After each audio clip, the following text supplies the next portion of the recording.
Le gospel d'aujourd'hui, quand la louange change de visage. Introduction. Autrefois, la musique chrétienne était un cri du cœur, un appel vers le ciel. On n'avait pas besoin d'instruments sophistiqués ni de projecteurs pour ressentir la présence de Dieu. Les chants sortaient du fond de l'âme. Ils portaient une onction réelle. Des voix comme celle d'Aimé Nkanou, Patrice Ngoy Moussoko, Alain Mouloto, Frère Mante, touchaient les cœurs et faisaient pleurer même les plus durs. Mais aujourd'hui, tout semble différent. Les mélodies ont changé, les rythmes aussi, et même la manière de louer. Est-ce parce que le monde évolue?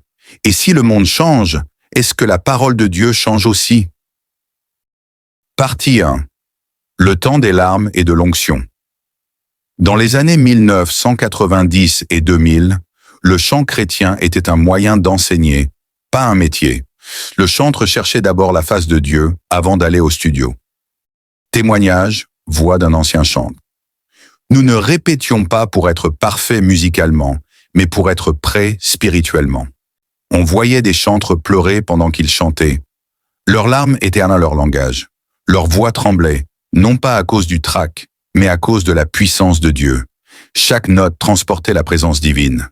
Chaque parole sortait du feu de la prière. Partie 2. Le gospel moderne. Une nouvelle ère. Mais aujourd'hui, une nouvelle génération est arrivée. Des noms comme K.S. Bloom, Joel Bombay, L. George, Nisté. Des artistes jeunes, pleins de créativité, mais souvent influencés par le monde musical séculier.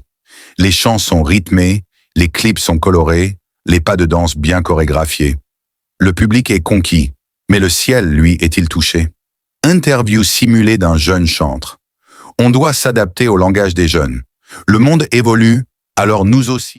Oui, le monde évolue, mais Dieu n'évolue pas, et la parole de Dieu ne change pas. Hébreux 13:8, Jésus-Christ est le même hier, aujourd'hui et éternellement.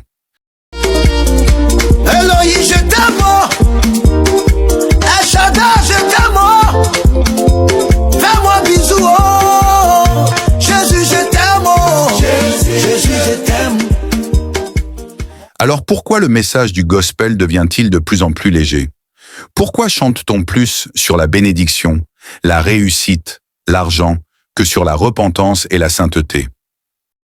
Partie 3. Quand l'instrument prend la place du cœur. Avant, les chantres pleuraient en chantant. Aujourd'hui, ils dansent. Avant, l'onction remplissait les églises. Aujourd'hui, les instruments remplissent les oreilles. Même ceux qui pleuraient hier ne pleurent plus. Le feu s'est refroidi, remplacé par la performance. Témoignage, producteur de musique. Certains chantres viennent au studio avec des beats du monde. Ils veulent juste que ça sonne bien pour TikTok ou YouTube. La technologie a facilité la diffusion du message, c'est vrai. Mais elle a aussi ouvert la porte à la superficialité.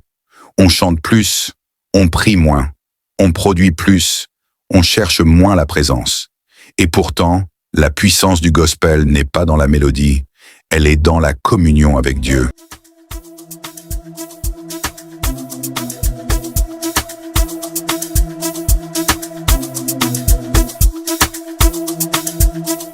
Partie 4. Le message dilué.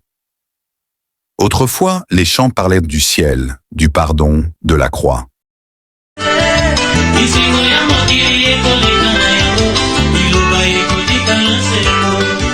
Aujourd'hui, on parle du succès, des bénédictions, des likes.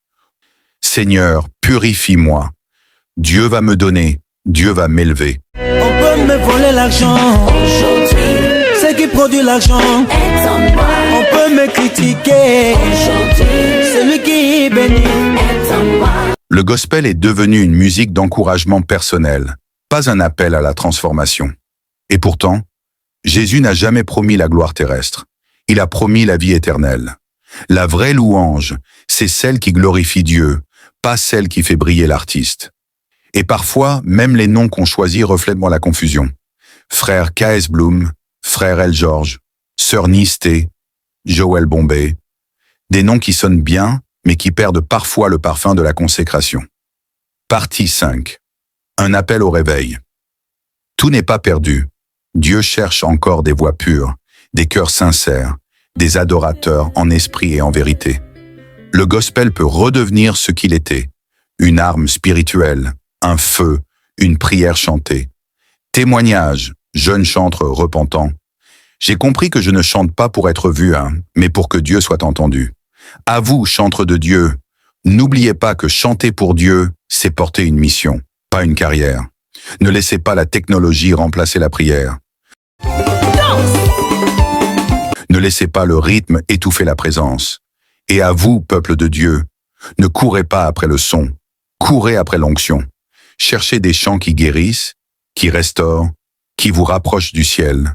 Les instruments passeront, les styles changeront, les noms disparaîtront, mais la vraie adoration restera éternelle. Revenons à la vraie adoration.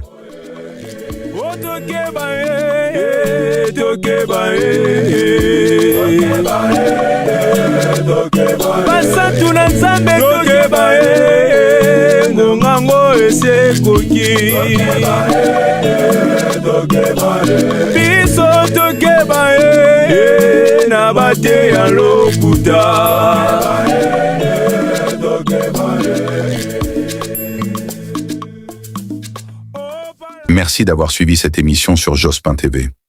Abonnez-vous, partagez cette vidéo et dites-nous en commentaire. Ici, c'est Jospin Productions. À très bientôt pour une nouvelle vidéo.